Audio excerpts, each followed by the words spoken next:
ye wechu I nene koli the fourth enanemi kan ami seche ne jinelele ekode nene inge yamadeno se ebiblo alo ehoyeko ya hejio ida singe enanemi kenge enode kenge tepe biawe bime ke adan makla han eji anukwale ne enge mombo keji kan wanuni komene eko adan ehi ye biaji nene amunote nangwa seche ke ha tepe biawe mane ache luhuo eji tepe biawe ma ne wabime hiele angelijo ne nene ba ehia kan wamajenya kan wabiomu anyo we ne anyo we bene esane alo apo nene esawe ne nene ikenge choji kan alo maya yesebo ingala ne adan ke Ghana kanali kan keke kro chape makoli de etesi keke ne ebase songomi se adankla pe ne wake wonichemi wabiji makoli kolohio wasokan bene songo ngepe han ebadra songo ke hawo ne epleno ne eno hejo waweka ha government Neji Nana Akufo-Addo, President Nana Akufo-Addo, ne eke wopagbe kan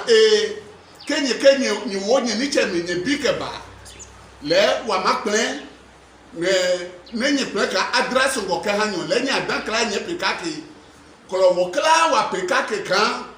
abadresse ngoke hawo le ngomi sande ne epanga niki kan woniche me wanyemi makolio wabana hule wa le micho nge emunyu fu na wabiomio kan tepe biawe noi le ehie bie makole alo makole ne jende le hu le niche efobi la awekoli efo afobi eko la pa wekolete eno ne wabi emio wanaka woni che mo wabi le mo badra songo neji songo ke hawo ne waweke a government of plan kolojene le go wo wa pa behe wa mi hu se bo hu wa blonya to miji kan wa mapeka ke kan songo abadra nile government obawo songo alo ma kole bawo songo meji lotroken ne aboni songo drag aha inga la ne yo ne efosi nga an kwale mi aha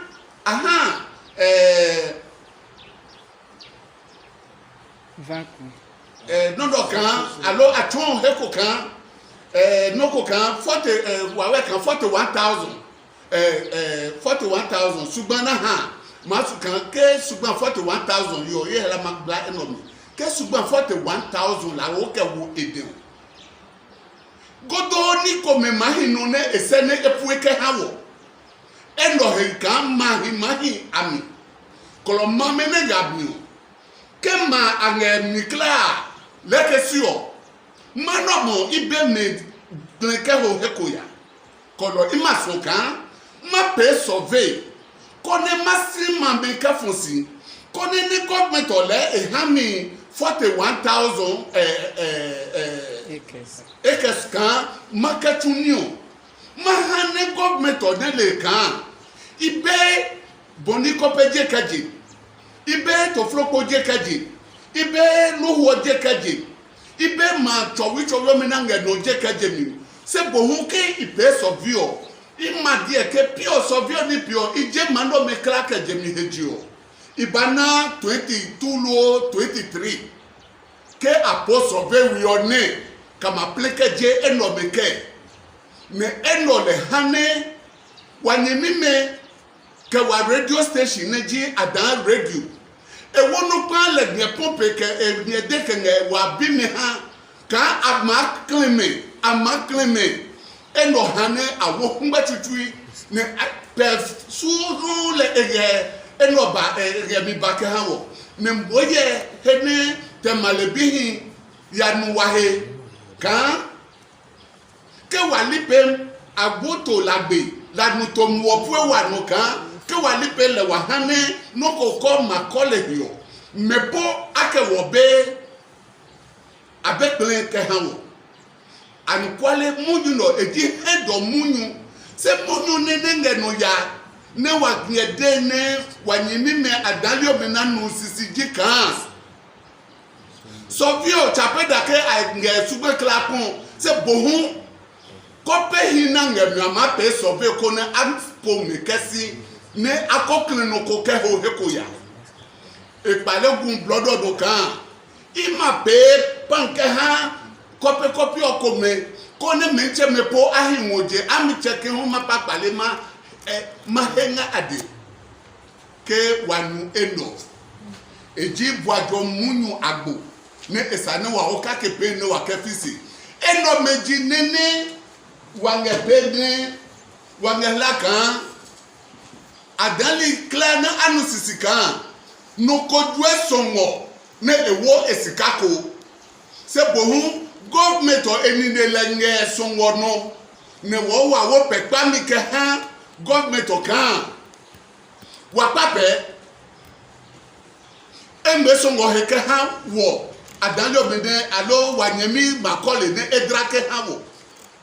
eji no ne wo le de wa mlo alo achape kike wa use we kan wa mlo wa pape kan fond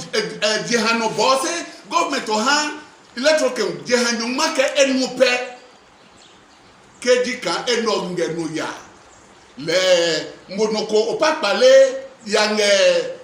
ni pe kan ni tumu ne ko ya no ogedo papi janele matumunyunge wanyemi luhu obiome ahi nene baluhu ne wache wodi cheme wabi me na angeluhu ne me cheme adewo ke janele nene police press ne lehu ejepo wabanaka wanyemi me ne ajeluhu afowe ne ko ona lole ne bio oya mu teke ni ka apoblomi kan lol police lole ne eko be ne eno hane bene amoteka problemi apale nu police ome ne ke oye police ome aheko me hu obanaka to afia police ome hute na awo tu hinga ade ke tu pambene akenya mikla awo kla ne ade eno police ome tabwasi kan aw nene mene nyewo tuo menge wadeo nye pale tuo meke ba ligbo na peno eke hameka ata ewejina anyuwe na o tuo meke pale ke ya ne police tu lo esene ehin hepa hejio ebaka aseman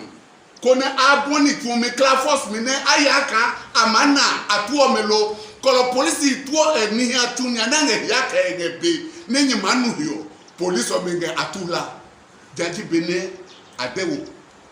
ne jaji bene wa biome hu anisisi kolo nile Kenya na eno wange wanyemi menange luhuo deka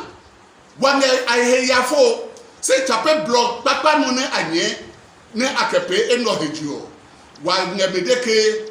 wake mekan biwe kan esana awo jamaji blog me kenoko magba anyane wale kan wa bimeyo asu wanumeyo me wagu kone wake bene enas ni seminge he seke meniche me awo ahewan laka pe eno lebi henem rawo me ka afondi koloni se bohun eno klasio igun eno no ngepepa ha wanyemi mena ange police o me ademi alo ange police o maninde no kan keke kro me chemo atabuasi koni jene lo awogbin boko kebasi koni wake police o me nge mundu tweka mlanyan amaso kan mlane etuni pepepe se kan wonu meli hikene woto njo keba waga minye kone anyina ngbe ahike hawo se bohun nene apiolo no yaya ne polisi nena apio le blono pe na makala atui ke anihio le ji nene apio ne eno do wala kan mabime na ale kan nene yanu chape adankla esomidan ne wa kede dedo chape de wa hisi gunu wa bakwe se wa na ne police press ne eje poji no ne echo bene ni ne eyanu klage legion eno di nene police kejepo le eno ne wana wa che woni cheme wa bio me na adelu ho mehu abatonya kan abio me apowe nehi eno hejuo awo pepa mi fo wonu mele mano kan asokan wa apape ke hame wa so ne wa ma apape ne wa ngeminye se bohun ne wa de ke wa nyemi me ha ke ja adakla ha di kan ke noko benye ma ke ne noko benye ne ke government ma pe dabi eno hele isu ya beko bumike o anagolike you can play with your mother in breast but not your father in prokos excuse me opinion you can play with your mother in breast but not your father in prokos mo bimbo yo keyi o wo si nyon beti o manu onyenyon ka wo onya no mahi fie be no osu se ke o chebia lejon lo o lipe lo ni ne afu lejon e ma gboma le jine ne ngelu wo bihi anopio de ani ne afse achenyami mesa ne agbamema se bohun wa wo no kege wa wo hebro no ke de ke an dali ne ali bede esade epe na ebabija se no kla ne ngenu ya ingala ne ma da blono no ne ma de kesio wanyemi radio adan mepe ne anyepe wo nge mami ne asoka ne na adan radio ngala ne ede wodi kan ni ne ngenu meli atumikla awo ke banaba tunge radio adan ne numelo mi hu wa numelo mi wa ke wasumbi eja sape mo nu fe na ke fo ma gbenu kolo ke mo ne no konya ne onu no ko le numelo ma lo basu se wadelu akwa pitino mi ami seche ka ha te bia we ye wecho yi nene koli ye asafache mwa brogo dadibo ye secretary Tofros Agbakla ke ye libi wonu wa ya radio adan ne wa ademika ni ngeno ya wasumbe nina made wo heto na hawo jikan management ke wolo akotu wa munu kokla aka obe wa munu kotue ne ka wa wonu ka ba hu obe wo bie longa munu ya eletu koma pleke na ankwalo ne enyamike kolo wange denge hiyo nge mundo kan nene menenge no ya radio adape eyimika e mapue ni tumi papa ke ha electroken ne le no kele egepe no de ko wa wo he blono ka edeke wanyemi me radio adan tape no fe no ko wange tumunyu loko juwa he radio no munyu ko hene tumunyu ngo radio adan na su tumbi he ahe nene kolege ni manyama suwe nene adange ni manyama suwe ko neni ngeno ya agla ni kachonje se chape nene ni mahahe blo neni mahi ni mahana mawo nene ada na mahije somanya yon klo awo nene adan ne age egbefi ake jase nene adan na asusu yibisaminya neke nene adan eke sa netumunyu ke odenu ko mweni wakle waninu nge radio adan ya ange kolofia dane ne kembo radio adan onge enofia no mweka no papalo gedenge mahe nolo kolo jani komewo ahekesi afole ne wasumbe ne wamademe ke ninange pio yaka wake metumunyulu aka be wole wanyamunyunwe se management ka akonu tekpebia we munyu kolo hu hiyo ke wa no kokeya apowe wange medeke ni ne ageni ewinge penge mami ne ke kunu inenge bakla wange hala ni government onu isika radio ada le egedo pe. Thank you. Inge bimienyo kaisimba nge omunyo ne otunwahi kekle noji oke magdan alo electrochem ange surveying pay kanya chonka la na jema ko menge agreement omi alo concession omi kaisimba inge la mabika wange munyo oko nwenge mamka va kun sort pe na ke ha electrochem ne abange zugba pa me ha ke pie he nye kanu koto ma mini nya jem nenge nyemo nene obino whether or not angemuji ne amawo subanene aha ibe nyema dinge hiyo abona ha imani matu hemu se ibe ewo fun magbenu se ke hiyo ne wange no pengelo mba le hu blog no ma gun ke ba ke ko sane ma pe so be ne o mba ye he ni ma gu gbegbe ke gun ha ne ke government ha mi 40,000 40,000 suban 40,000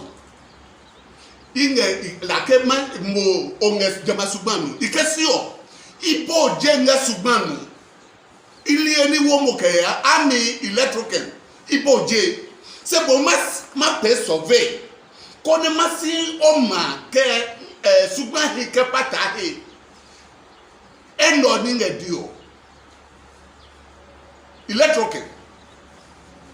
meji makoli eke nene adantu hemu da pe wo mi nge eno hi kono ke mo oni eno sisi le o maya nene adanwo kone ablam nika a wanu kaka majema ami radio inu kaka maje adama kolo hiyo ke aja adama jaka ale ke banke ni ma do kesio oh nenu chape jan suba le da ham lugudu kebi se bohun sisi nu mi ko geka abelu hoje abe amina baje abe di makoje se bo ama pe sove ko na wo suba pa ke pata hiyo suba pa ne jama sove mi la angepe ni wahinejo le jinene ada radio nge nukwa de ke ma bi ha na sumbe wa nge me no hunde asume kama bu wole tuekla yo wa balu wa mami okay police omo ablono yin kan ahla atu lohina wi ani yasinya wa na mami ko huna fiale pasaminya ne mo tutu we ke moto hina achola ke lole hina agbe lohun eblono ilo yo wa bi wa emunu ba wa ne wa bi kan wa chape mamni ne wa bi se wa bi luho ni wi obi ne aneka ke bamkele bena ham heto le li ade no de am chebeleju ake jama mami otututu ebi le wo police otu eno hanel ne ageya ka ene bi omula le eno hela wo ngbe dokefunu le police tu lo ko ma pe no ko kla chape police tu le eno ngbe do hane angejama tu mami classe la ge no mi koloka o ya la obinu le agela kan ma discipline no okola obinu no oju bloke ha eno hele anajama mami nge se jine ateyi oba ahi la moto wa mena sana acha moto wako menula ili kolo henuko se mami ne odehe munu no le iwo ebieke bakan ake ebi ne ade adukan le wo tuome re ne anetu ola esunge ne mauje bi opomra ejiro awo humedo doe kesu se moto na sale ili no. Thank you. Grade masisi first ordinary block on ke salon ke ya lu suba block a grade lejo pla ke ya palinge macha ko pena chen na vu de nu ka atu apa pa ha menye de osisi jama suba na nge grade o ani wale ne na ka akili yo claro ima ha munu ko me ahetu c'est ibekla ketonyima eja kan nine kan kake 41,000 ami lihene eyaka ke hene eje sisinge se ile kan kla enye wonya kolohio keji kan awo 41,000 eni la ni tu nini nge de ke 41,000 le hun die de kan ke 41,000 yo beni amape se bohun nini nge la nenye nu hamiji yo 41,000 eke be ni tu nge kla no esa ne ko hami 41,000 esa ne ke ya pia kota ha government o ma de ke 41,000 kla esu yede se ne imagine mako me edu ke fo se edu 41,000 inge survey pene ma de government o ko pure 41,000 ina 1921 kone keta skola ma tax me ajeno ke hamka beno ke hami chape janinge di twingeni kolo hene menange di twinge mi lo le amile ihe kan heine amatunika gun se survey na ke no na hote ke akoya eco bag within of me nge pute aminapa ke copy of me ne me hu akedebi aya pe habo ne le hu amawo amawo ship mabahin be ne ape ne akopapa gun josinya loko jake ho fo ya hu eno ejo heko mengene amaje blohin kegun benepene hane ni tunyo eyano jema sopio mekla ama pene adama hene ena hejomi nene mene wo wa ngegna kan nge heno wa gedeke benepene adambihin ahenejo iko pele da flache ipanye fe wo adesanji wo le imahia kan o hano ko twase mi ko ngela ne enu no position esa no nye no o hale twase mi ke asi bene imanu no sisi bene pene ko nge no he na ne hia eko tumbe mu le hiyo yo kan de ni ahama bi o me twase mi nge survey no na ne peo bene pene ale ma menenge songo hiyo asubanya ne ajeka je ne na mlalo ha me kone ana kamlalo ne waje mame keje songo mi alo subone o ha wo yibo ino ne waje mame asuba keje ne pie no ne loke ma hiyo mo ha wo ko ke pie yi iyo yo ka keji ka chose mi o ya ka kikon mambio me besite ke wo nene me na bange survey yo pio but am ye questioning e bieji chapi surveying questioning e bie se ange masisi clear grade ko ya macha ko be mana ka mange blake ya songo to block muhu na bange chun fine mangeni jo le waline na woje masubu amena nge grade o ka paper ten keji ka o nge songo hile o jengo yo manaka awo wo ke be we ja kan gozo se ma le pon ewuli ochu se pio he na bange grade keji salom ke be yo esu ma he ha le ke ma pa le kan lejo me la ma paper no nge le yo kan in future ngo ma se subam in this kan songo ami ipleno eja kan ijengo ye le ile bene songo enye ke pio bene nya songo be ka keklo ngo nue ne o ye li kai beli mabaji ho no ka ke kenye nyenyo le nge songo hisi na pio lo ke ma bale kama o songo ke hana drane ni chumi ne ba ami ki kole ifu afono 100% senene inmi sisinji ambe songo nya songo to su ba klahi lange mama sisin grade ne ni nge la maliji mame asugba me na nge grade mini akeyapi yo thank you eno hun I wish no it eno is papi ko lejo will be the best place sebe ka a paper no mene henne ange grade no macha ko pe mama hule wosi eja kan gozo ma asesugba yo henne mene a check it no wa nge check it community pension na nge check it siba chape magdane e anu lejo ke ima pe han nge hie nene mambi me pleno ne aya han lejo ke ape leji nene mene agepe kedi community pension chape le de anu kan o ye dio ima pe on nge hie se a pleno kan hio mo ba pe wa no ha wo nge hie koloke mo ya na no ko kan dia o ma ya bi o mi million se nene wole waleji kan community biome ne ageno me bio meniche me abade akebe kla le wo hu wonu melo me hu ahana wanu sika hene wawo wanu ke ha gbe ke ape ha woji lo ni ko ke melo me de to blo no ye mini wo alo mini mo ma paji ma penye le di nene ngebe ya Iko be ye no ko radio adan yi. yeah Radio adan inga show kan traditional council no ne igmeme block na nge operate nge adan. Kolo iko be ke pio ne they are doing things against the traditional council. Neni ga bi traditional council be nye ma chairman to order lo. Yo nye peno alo openo ami ipata he ne traditional council chairman on 2 occasions ami ile iyasi enyo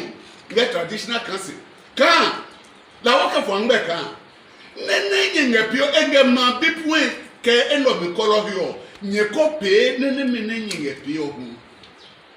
ani eto na ajo mene na management mademe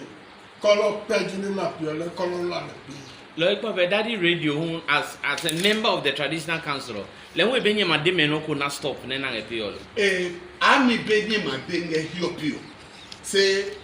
wake traditional council na nisemi nge no me klade angeban. Ne very soon me ho anaje ayiku.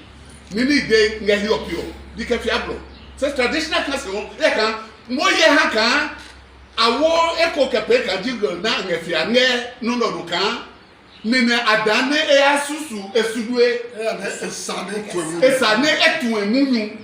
ne chape ne mo adan ohisi mo nge enofia nge adan radio no ke amiyon ne kolonene egedo ya chape no kodenui se nene amle ima deke bopeli denye helone se ewu ani chema ewu ani chema eni idehu nge yoke wayakan kake nye ko bu wotwe ne management kenye ko bu wotwo leje ko tun songo hemunyu ake ke apoyo mele kwala mu la nwe sana ma acho akwala na ma loko jama ke wu me nene adewo ino ni kolo hio ke onge no pe ne abodelo nu nipa hile ipa ba mi ko traditional class hu age the same thing as Jesusui ne mo amajebu yo nene ki abana batun jamani chumi kolo no inomio adamile ake electrochem surveyor kaki agbiye wawe ni cheniche ejo ka pio no ange munyi to enge cham he epeka omunyi to mecho ka anyele nyi fo magdan ni ka eba chumi ke ha adama eja ka nyi na ka adama ange point ni no menenge no ya mini nyenge di ye electrochem yo keke kro inge blono do kengwe ne madeka chape electrochem ne e awo police hi ke abanu ne debi se ko nge no pelu la wodelo nu o oni ne ma asa nyakanya ani ne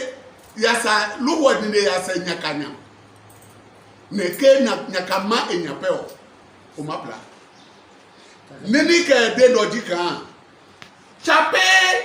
no pana ka apedo se police lo le yagun akene yomino police lo le ya blola de egu ke ya hena nge ni okotunge chicha se ne blobe ejo ne yomino e ba kan e ba gun hie bene pale ke bio ma bi hitu la wo teke ni ke problemi na stop police on me surveyor ne awo ngela ko ne eyasu heneba awa gbe apla police no kuta mako na fiate ke ma bipe eno o ke police le ehisi no pa wo etu ko ma wo kla mo pe no ne ke wana epe no ne o manje matu emunu so kale pa wo police tu no o pa wo ke adrato eno hele baka janela aboni sinya mekra ya mi na hi atula kenope eno o madeke epo ne beni ma pleke hra etu oji e ma so otu na ya ka ene tu omode jegelo eno la apenye de dumi if you see now Okay. they are acting ya nene ke epe iye munyo enyo moba eno hele wo nikome wana ka hene no ya no wo tepe bia we bi la ngelejun eno le baka wa pe press conference no ne wa de wanyemi mekesio nene ya no chape wa bwadun janele hu police eke oma of six police tour lo o declare war eno he o cheta keba eno hele awopunbedo janele ihe kan kagun eno no na agneto egbami mi bo no ke aba ihe yo we kan eno apa ya no